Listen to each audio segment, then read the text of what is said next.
Mesdames, Messieurs, bonsoir et bienvenue sur Canal 2 International. C'est le journal du week-end qui sera de temps en temps décalé à cause des matchs de la Liga qui se jouent sur la chaîne, toujours plus près de vous. Voici les titres de votre journal de ce samedi.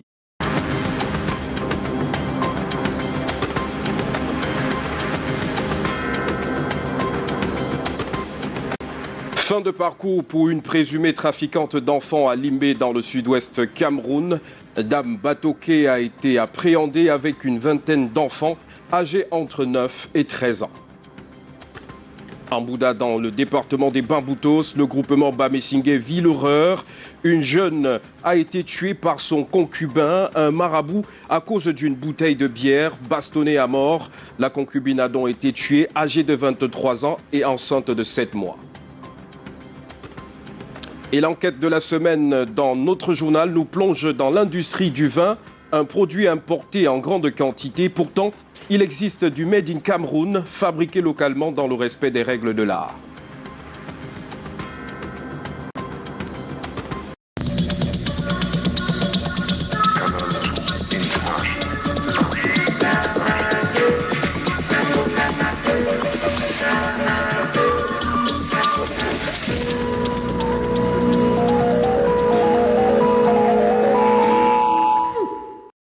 Bienvenue au journal sur Canal 2 International. On ouvre cette édition avec cette information triste qui nous vient de la région de l'Ouest Cameroun où un dernier hommage a été rendu au bâtonnier Charles Tchakounté Patié, inhumé ce 13 mars 2021 à Bajouok, arrondissement de Baganté, département d'Undé, où de nombreuses personnalités étaient présentes, au rang desquelles le gouverneur de la région de l'Ouest Cameroun, représentant du chef de l'État Paul Biya, des chefs traditionnels et religieux, des collègues lui ont rendu un dernier hommage mérité.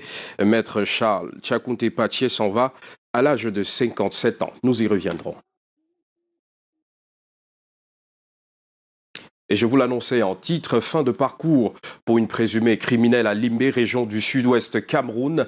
Viviane Batoké, spécialisée dans le trafic d'enfants, est désormais donc entre les mains des forces de défense et de sécurité. Elle a été appréhendée au quartier Dogyard, en provenance du département d'Undian, où elle avait donc et elle s'apprêtait à livrer 26 gosses, dont l'âge varie entre 9 et 13 ans. Inès Daniel Ondouambala pour plus de détails dans cet élément. C'est l'histoire de cette dame, Botake Viviane, qui défraie la chronique. Une femme sans cœur qui s'est spécialisée dans le trafic des enfants. Elle a jusqu'ici mené cette activité sans inquiétude. C'est lors de son dernier forfait que Botake Viviane est rattrapée. Une arrestation qui permettra de démanteler son vaste réseau. À son actif, 26 enfants enlevés. Ces enfants sont la progéniture de mes proches. Je les ai pris sous mon aile pour qu'ils poursuivent leurs études. Je ne suis pas une kidnappeuse. Ils étaient sous la responsabilité de mon ami Andoké. À un moment, je suis parti leur chercher à manger alors qu'ils criaient famine. De retour, j'ai trouvé des gens qui leur demandaient qui les a amenés ici. Ils ont désigné mon ami et ils sont venus vers moi. Je leur ai reprécisé que ces enfants sont la progéniture de mes proches et ils sont sous mon aile parce qu'il faut qu'ils continuent d'aller à l'école. Voici Viviane Botake et sa complice en garde à vue à la brigade de gendarmerie de Limbé. Nous n'avons jamais volé ces enfants. Ce sont leurs parents qui nous les ont confiés pour qu'on les aide à les envoyer à l'école. Ce n'est rien d'autre que cela. Voici les enfants qu'elles avaient l'intention de livrer qui ont été sauvés de justesse.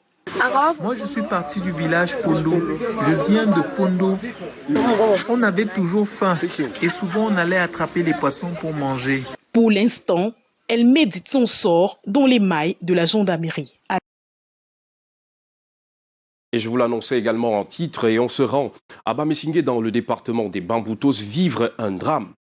La jeune Leslor, 23 ans, est enceinte de 7 mois, froidement tuée par son compagnon avec qui elle vivait depuis quelques années. La pomme de discorde, une bouteille de bière appartenant au monde métaphysique de son compagnon, marabout. Elle a consommé donc cette bouteille de bière sans l'autorisation de son concubin. Il l'a battue à mort et a tenté de dissimuler son forfait avant d'être dénoncé par leur fillette. Un reportage réalisé sur les images de Marius Ngassa et Calvin Tekam. La jeune femme tuée par son concubin était enceinte de 7 mois.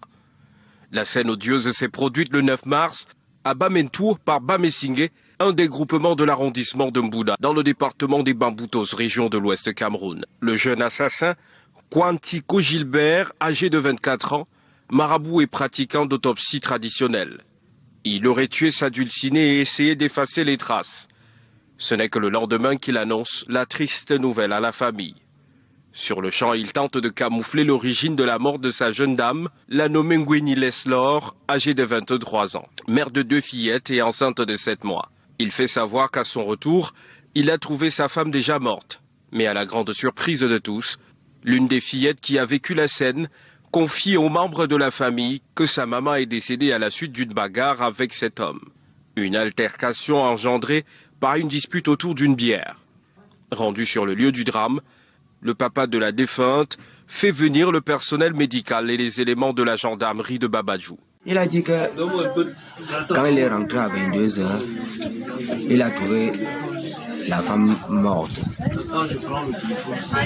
Je lui ai demandé, tu m'as signalé la nuit, tu as signalé à la brigade en haut, tu as signalé. Même le chef de quartier, il est là, tu as signalé. Tu as appelé qui? Tu as dit à qui? Il dit qu'il m'a appelé, il ne m'a pas pu rejoindre. D'après les populations riveraines, le bourreau, connu pour ses pratiques et incantations sur les dépouilles mortelles spirituellement dangereuses, s'était livré à son exercice habituel en journée et comme d'habitude, il est rentré dans son domicile muni des bières que seul lui pouvait consommer. La défunte et son bébé ont été inhumés et le présumé coupable placé en garde à vue. Triste fin et histoire incroyable. Crise sociopolitique au Cameroun dans les régions du nord-ouest et du sud-ouest. L'organisation non gouvernementale Human Rights Watch pointe du doigt les séparatistes armés face à la recrudescence des meurtres et violences dans le Nozo. Depuis 2017, des centaines de personnes sont enlevées, torturées et tuées, au rang desquelles les élèves, les membres du clergé, les dirigeants politiques et travailleurs humanitaires. Les détails dans cette sortie de Human Rights Watch avec Robert Charles Itok.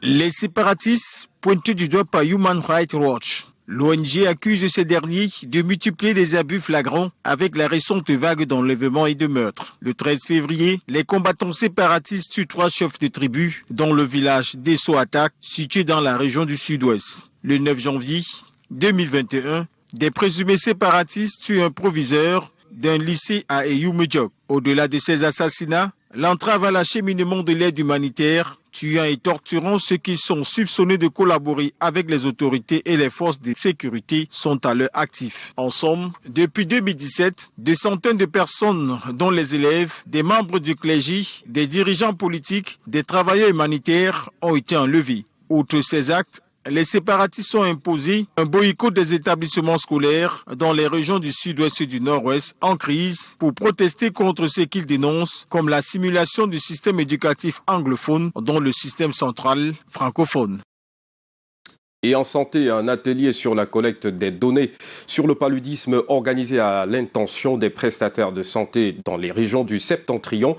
Une rencontre organisée par le programme de formation en épidémiologie du terrain du Cameroun et l'ambassade des États-Unis au Cameroun. L'objectif est de mieux outiller les participants à la maîtrise des données sur le terrain.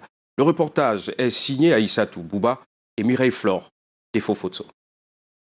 À en croire aux statistiques révélées sur le terrain, les régions de l'extrême nord et du nord sont les plus touchées par le paludisme au Cameroun, surtout lors de la saison des pluies. C'est pour mieux mener la riposte qu'est organisée une rencontre avec le personnel de santé de ces 2 parties du pays. Ces derniers sont outillés sur comment collecter les données utilisées. Le paludisme au nord et au Grand Nord a un des taux de mortalité le plus élevé dans le pays.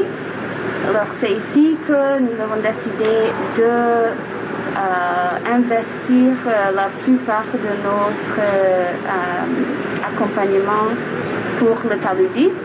Les participants devraient être à même d'interpréter ces données du terrain. Des modules dans ce sens se sont exposés au cours de ce séminaire. Comme vous savez, les 2 régions du nord et de l'extrême nord, c'est les régions où il y a une forte transmission Nous attendons la transmission saisonnière entre les mois de juillet et le mois d'octobre. Il y a beaucoup de pluies et toutes ces pluies entraînent une transmission importante de la maladie. Voilà pourquoi les deux régions bénéficient d'une intervention, comme nous le savons tous, pour lutter efficacement contre une maladie telle que le paludisme. Il faut beaucoup de choses, notamment avoir une bonne information. Et à travers cette formation-ci, nous essayons comme ça d'améliorer la qualité de l'information qui vient des formations sanitaires. Et nous restons confiants que nous avons pu atteindre cet objectif. Précisons que la lutte contre le paludisme dans ces deux régions va se poursuivre en même temps que la lutte contre la Covid-19, d'où l'apprentissage des nouveaux procédés de collecte et de données. Et prévenir vaut mieux que guérir. En rapport avec le coronavirus, sur instruction du ministre des Transports, le délégué régional de l'Est vient d'effectuer une visite inopinée dans les agences de voyage de la ville de Berthois. Question de vérifier le respect des mesures barrières, la gratuité des toilettes et la réglementation. Le constat fait, il y a relâchement dans certaines agences, un fait qui pousse le délégué à être ferme. Voyons cela dans ce reportage de Robert-Charles Itok et Kizito Koumaï. En visite inopinée dans les agences de voyage de la ville de Berthois et sur haute instruction du ministre Ernest Ngali Bibé Massena, Paul Biya, le régional des transports de l'Est, est sur le terrain en mode soldat. Mais normalement, tout le monde doit porter ses masques pour la santé. Pour prévoir notre santé, c'est nécessaire. La fouille dans les bus comme dans les salles d'attente a permis de constater que les agences de transport mettent en règle les consignes du régional des transports de l'Est. Ceux qui n'ont pas de sang, mettez en sorte que ceux qui n'ont pas de masque ne peuvent pas traverser. Il y en a beaucoup de contrôles. Les toilettes publiques sont gratuites, constat fait comme ici à Touristique Express. Le tour du propriétaire des transports de l'Est a été enrichi par de nombreuses observations. Je crois que le masque, vu l'état du pays actuellement, nous sommes frappés par la pandémie, alors je me protège et je protège les autres aussi. C'est la raison pour laquelle je porte le masque. Il s'agit là d'une instruction du ministre des Transports qui nous a demandé de nous assurer de l'effectivité du respect des mesures barrières de lutte contre la Covid-19. Alors, nous avons fait un constat, c'est que les mesures barrières ne sont vraiment pas respectées. Nous nous sommes aperçus que les passagers ont des masques, mais ne les portent pas. Les agences de voyage n'ont qu'à bien se tenir au vu de la résurgence des cas de contamination dans la région de l'Est, car des suspensions sont annoncées d'ici peu. Certainement, vous ne faites pas partie des personnes qui jettent les déchets plastiques dans la rue. Et en cette journée mondiale des droits de consommateurs, la Fondation camerounaise des consommateurs, dénommée FOCACO, s'active dans la lutte contre la pollution en matière plastique. 10 km de marches sportives et de propreté ont permis d'entretenir un tout petit peu et nettoyer les artères de l'arrondissement de Douala 1er. Les déchets plastiques oubliés ça et là ou jetés intentionnellement. Charles-Robert Itok et Thierry Nana pour plus de précisions. Apporter sa pierre à l'édifice de lutte contre la pollution due aux objets plastiques, un objectif que poursuit la Fondation camerounaise des consommateurs en ce jour où on célèbre mondialement les droits des consommateurs. La marche citoyenne de propriété qui a regroupé des jeunes venus de divers horizons et volontaires pour la circonstance a permis de vider les artères de l'arrondissement de Douala 1er de ces déchets plastiques oubliés ça et là. Placés sous le thème « Lutte contre la pollution plastique », la Journée mondiale des droits des consommateurs a permis de mettre en exergue le concept « Un citoyen durable ». Il faut qu'un consommateur doit être un consommateur durable, un consommateur citoyen, afin que notre environnement soit toujours sain. Du carrefour Kayoli en passant par Bali, marché ancien 3e, 10 km de linéaire pour marquer cette journée chère aux consommateurs. La Fondation camerounaise des consommateurs, au-delà d'œuvrer pour ces derniers, encourage les personnalités, marques et médias qui ont le plus satisfait les attentes des consommateurs à travers des distinctions. À présent, l'enquête de la semaine dans votre journal, et c'est après ceci.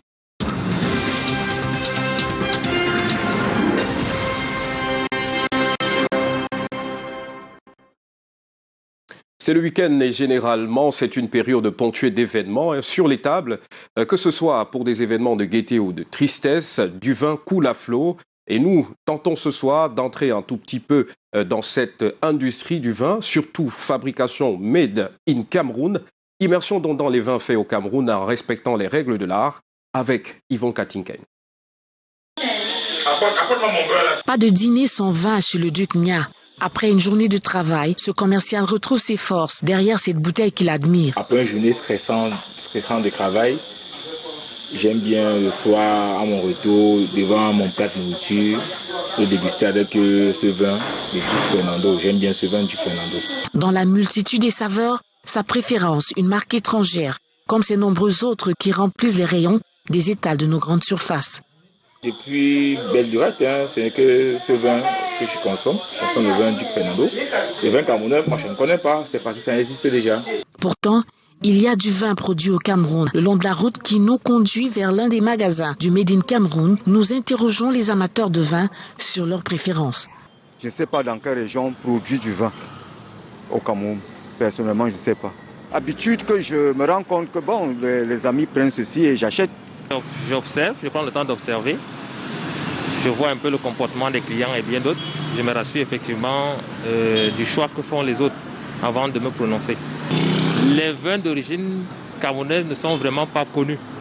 Des noms importés et l'ignorance des produits locaux. Pourtant, à Yaoundé, Douala, Maka, Kichang et bien d'autres villes du Cameroun, il y a des artisans qui produisent du vin, des whisky et des spiritueux faits à base des produits locaux. Marius Kwam est ingénieur agronome. Nous avons deux saveurs. Nous avons du vin fait à base de miel et du vin fait à base de foléré. Nous avons travaillé sur un certain nombre de procédés qui font notre particularité. Et je crois que c'est ces particularités qui font que ceux qui ont dégusté notre vin jusque-là en sont tombés vraiment amoureux. Dans la région du centre à Makak, c'est André-Jules Lindjek qui produit du vin rouge, du vin blanc et même le rosé fait à partir du plantain. Chez eux, ils font avec du raisin. Mais ça demande un certain temps pour le vieillissement, pour la maturation. Nous avons ici des accélérateurs, des exhausteurs de goût naturel qui sont complètement des feuilles et des écorces, qui font en sorte qu'après même 2-3 mois, on peut déguster du Kindak. Il croit peut-être qu'il a 2 ou 3 ans. À Tchon, là-bas, les Fénons nous offrent du whisky et spiritueux aux vertus thérapeutiques fait à base du bitacola. À l'observation, c'est un vin de qualité produit au Cameroun, bien qu'ignoré. Nous avons une production locale qu'il ne faudrait pas confondre avec de la contrefaçon. Les Camerounais ont du talent en ce qui concerne la production des alcools. Vous allez le découvrir par vous-même et vous allez vous poser la question de savoir si ce n'est pas un autre produit importé que vous connaissez, qu'on a pris pour transvarier dans une production. Non, c'est de la production locale. Mais les artisans, de plus en plus nombreux, ont besoin d'être encadrés par les pouvoirs publics pour être capables de substituer aux importations au moment où la contrebande et la contrefaçon plombent l'économie nationale. La loi camerounaise n'est-elle pas un blocage pour l'éclosion des artisans? La législation camerounaise telle qu'il est conçue ne permet pas à un producteur de faire 1000 bouteilles et de le vendre. Et rien que la documentation, il est essoufflé. Dans tous les cas, pas un regroupement sans vin, liqueur ou spiritueux. Il y a donc besoin d'accompagner les productions locales si le Cameroun veut booster son économie. On reste dans la consommation et je vais vous poser une question. Avez-vous déjà consommé le Congo-Mite, encore appelé la viande d'escargot? Moi, personnellement, j'en raffole, surtout avec un peu de piment. Mais le mois de mars, avec les pluies, est le moment propice pour la reproduction. Et nous allons nous rendre dans la région du sud de Cameroun, plus précisément à Ebolova, où la chasse aux escargots reprend du poil de la bête. Une activité essentiellement nocturne, après la pluie, entre 19h et 23h. La chasse au Nyamangolo, c'est dans ce reportage signé Ambroise Foguet. Mois de mars, c'est la rentrée des pluies au sud du Cameroun. C'est une période marquée dans l'Amvila par une activité nocturne peu connue du public, mais qui nourrit son homme. Je suis en train de chercher les escargots. J'ai ramassé un sac et demi. Petit épaille noire. C'est en famille que Clarisse et ses enfants chassent les Nyamangolo. Entendez escargots. On cherche ces escargots pour nous nourrir, pour manger, parce que ça sort plus les jours qui pleuvent. En zone périurbaine, il est indiqué pour chasser les escargots 19h-23h, la période pendant laquelle le mollusque omnivore, zoophage et détritivore sort pour se nourrir sous horaire vespéral. 21h, 22h, 23h, on rentre à la maison. Dans la région, la première espèce livrée de ce gastéropode à coquille chez Maman Julienne au marché Foumou ce matin est appelée localement Benyangoula. Quand il pleut, il y a ça beaucoup. Les gens ramassent et viennent me vendre. Mais en saison sèche, ça manque. Même les docteurs, ils envoient les malades pour venir acheter, pour manger ça chaque fois. En attendant mi-mars, pour le retour sur les étals marchands de l'espace de pleine forêt, Bessondo. Les escargots est bien pour la santé. J'ai déjà 63 ans, j'ai déjà vendu ça plus de 20 ans. Même je suis à santé comme vous me voyez là. Maman Julienne, qui depuis 25 ans fait du commerce des escargots son gagne-pain, a de quoi livrer restaurants, hôtels et autres coins de grille. Après la pluie à Ebolovadon, c'est le beau temps avec les escargots. Les entreprises et organisations intermédiaires féminines suivent un atelier de sensibilisation et identification des besoins des femmes membres de ces organisations. Le dispositif d'appui à la compétitivité du Cameroun a organisé des travaux à l'endroit de plusieurs de ses membres. Monique Naossi-Fosso et Aïssa Toubouba pour plus de détails. Le ministère des petites et moyennes entreprises, de l'économie sociale et de l'artisanat recueille les préoccupations des petites et moyennes entreprises de la région du Nord. Ce sont les entreprises relevant du secteur agroalimentaire, de l'économie numérique et du textile. Les promoteurs sont tous les membres de la Women Business Leaders Association du Septentrion. C'est une assistance technique de toute nature qui va permettre à ces entreprises de s'envoler. La gestion de nos entreprises qui sont un problème de capital humain et nous attendons du DACC après l'atelier que les formations soient faites pour les femmes afin qu'elles puissent mieux gérer leurs entreprises. L'atelier est organisé dans le cadre des activités de la composante 1 du dispositif d'appui à la compétitivité du Cameroun. Ils sont vraiment venus nous accompagner par rapport aux problèmes que nous rencontrons dans les entreprises. Nous avons vraiment des problèmes dans l'entreprise par rapport à ce que les femmes intervenaient. Plus, nous avons des problèmes de suivi. Une bonne opportunité pour nous de sortir de notre coquille pour vraiment encourager les coopératives, les GIP et les femmes même elles-mêmes, celles qui sont des entrepreneurs. Au terme de cette rencontre, un catalogue de services à fournir va être conçu. Parlons à présent de la 7e session du comité d'orientation et de suivi du PEPS. Entendez projets d'amélioration et de l'efficacité de la dépense publique et du système statistique qui vient de se tenir à Yaoundé. Il était question au cours des travaux de faire la mise en œuvre des projets en 2020 et l'élaboration du plan de travail budgétisé pour 2021. Le compte rendu de cette séance de travail signé Daniel Anissé-Boulier. Le projet d'amélioration de l'efficacité de la dépense publique n'a pas atteint les résultats escomptés en 2020. Le rapport de mise en œuvre affiche 38% de taux d'exécution du plan d'action budgétisé annuel. Un rapport présenté ce jeudi à Yaoundé au cours de la 7e session du comité d'orientation et de suivi du projet. Le non-achèvement du PTBA de 2020 est en grande partie lié à la survenue de la Covid-19. Pourquoi ? Parce que nous escomptons mener un certain nombre d'opérations d'enquête statistique par le truchement de l'INS et je crois qu'avec la mise en place des mesures barrières, il n'était plus possible d'aller auprès des ménages pour collecter certaines données. Je pense notamment à l'enquête sur l'emploi et le secteur informel qui a été reportée pour cette année. Le Covid-19 est une nouvelle donnée à prendre désormais en compte dans le processus d'élaboration du plan d'action budgétisé pour le compte du premier semestre de l'année en cours. En termes de stratégie, on comptait faire des missions de benchmarking pour apprendre des réformes menées dans des pays qui étaient dans une situation telle que la nôtre. Nous sommes en train de nous réorienter davantage vers des échanges par vidéoconférence avec ces pays frères et amis. L'objectif du PEPS est d'accroître l'efficacité de la dépense publique, notamment dans les secteurs de la santé et de l'éducation de base, et renforcer le système statistique afin d'adopter des politiques publiques plus fondées sur des données factuelles. Avez-vous déjà été victime d'une garde à vue, encore qu'elle soit abusive? Au Cameroun, c'est le problème auquel font face plusieurs personnes, parfois entachées d'irrégularités. La question vient d'être au cœur d'une thèse de doctorat soutenue à la faculté des sciences juridiques et politiques de l'université de Tchang. Le compte rendu est signé Éric Matané. Très honorable pour le candidat Hassana, commissaire de police et originaire de Guédère, département du Mayo-Luti, qui vient de soutenir avec brio sa thèse de doctorat PhD en droit privé et sciences criminelles, dont le thème portait sur la garde à vue au Cameroun.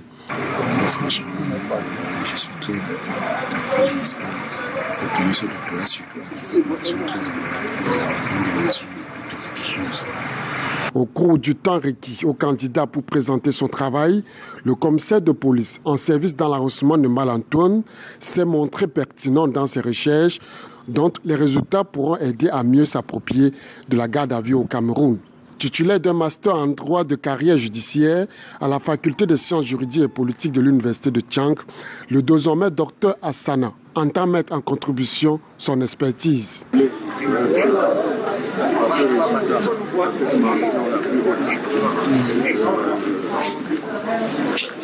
Nous pensons qu'elle est conséquente